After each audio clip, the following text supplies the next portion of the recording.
En raison de la diversité des ennemis des cultures, d'importantes quantités d'herbicides, fongicides et insecticides sont appliqués annuellement sur les champs de nos légumes.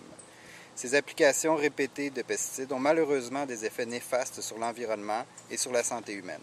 Selon le bilan des ventes de pesticides 2012 réalisé par le MDD-ELCC, les ventes totales de pesticides pour le milieu agricole au Québec se chiffrent à 3 689 tonnes de matière active. Les ventes d'herbicides, de fongicides et d'insecticides représentent respectivement 68,8 19 et 8 des matières actives vendues dans le milieu agricole. De plus en plus de producteurs utilisent la lutte intégrée pour diminuer l'utilisation des pesticides sur leurs fermes et les traitements localisés ou en bande en sont une. Bonjour, mon nom c'est Hervé Van der Heyden, je suis phytopathologiste pour Phytodata, un membre du consortium PRISM. Donc on utilise les pulvérisations en bande sur la ferme d'Elfland pour les herbicides, on l'utilise aussi pour les insecticides et puis pour les fongicides dans une plus petite mesure.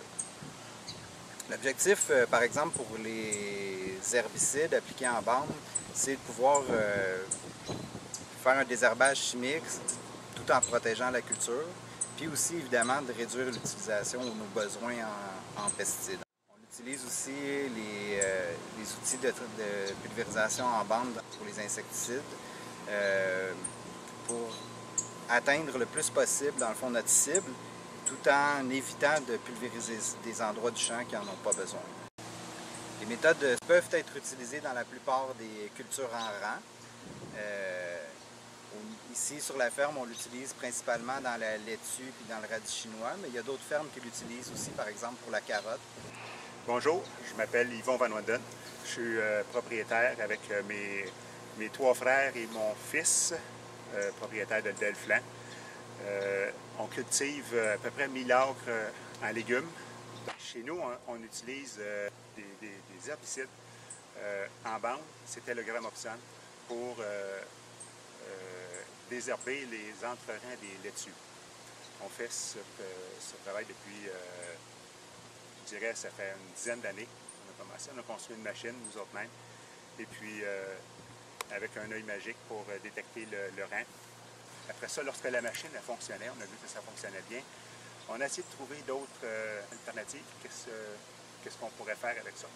Et puis après ça, on s'est aperçu qu'on aurait peut-être pu faire des fongicides sur la laitue. Lorsque la laitue elle a 5 feuilles ou 6 feuilles, il faut mettre un fongicide.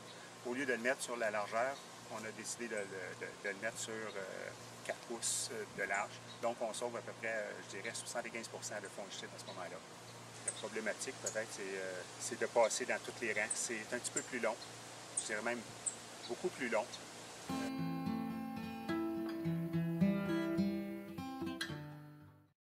Je me présente, Denis Van Wanden, de la compagnie Production Horticole Van Wanden. Alors, je suis sur une entreprise maraîchère avec ma conjointe et 3 de mes enfants. On cultive sur une superficie d'environ 500 acres de culture maraîchère. Alors moi, l'outil Varidome dont je vous parle, je l'ai installé sur un tracteur porte-outils pour être capable de le construire avec une précision. Alors l'outil que je vous parle, c'est ça ici. Pourquoi Varidome? Alors c'est parce que l'outil est très facile d'ajustement. On a tout simplement on peut le tourner selon la largeur du rang qu'on a besoin, ou on peut le mettre droit. Alors c'est un outil qui est très facile à ajuster. Alors pourquoi j'utilise le Varidome? Avant, on s'était fait un arrosoir à plaque qu'on appelle maison, avec des bandes et puis des couvertures, mais on avait beaucoup de problèmes avec la dérive. Tandis que le Varidome, les jets sont vraiment cachés, ils sont à l'abri du vent. Alors c'est ce que je trouvais fascinant de cet outil-là. Moi, c'est beaucoup plus facile à utiliser, puis on peut travailler aussi lorsqu'il y a un peu de vent.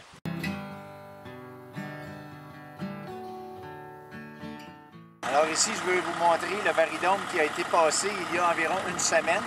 Alors on voit bien ici la partie qui a été traitée, puisque tous les mauvaises herbes sont mortes. et la partie sur le rang où ce qui reste encore les mauvais herbes. Au niveau des gains économiques, on pourrait dire que bon, on sauve 75% du produit, surtout lorsqu'on fait le fongicide en bande. Lorsqu'on fait l'insecticide en bande, le gain est peut-être un petit peu moins important parce qu'on fait un drench, donc ça prend beaucoup d'eau. Et puis la quantité de produit, quand même, on diminue à peu près de 50%. Moi, je recommanderais bien cette pratique-là à tout le monde. Je crois qu'il y a des avantages à le faire. Alors, c'est très, très simple d'utilisation. C'est une unité qui n'est pas trop coûteuse. C'est facile. L'adaptation sur mon porte-outils a été aussi assez simple. Alors, moi, je recommande vraiment cet outil-là pour les producteurs qui veulent faire des traitements en bande.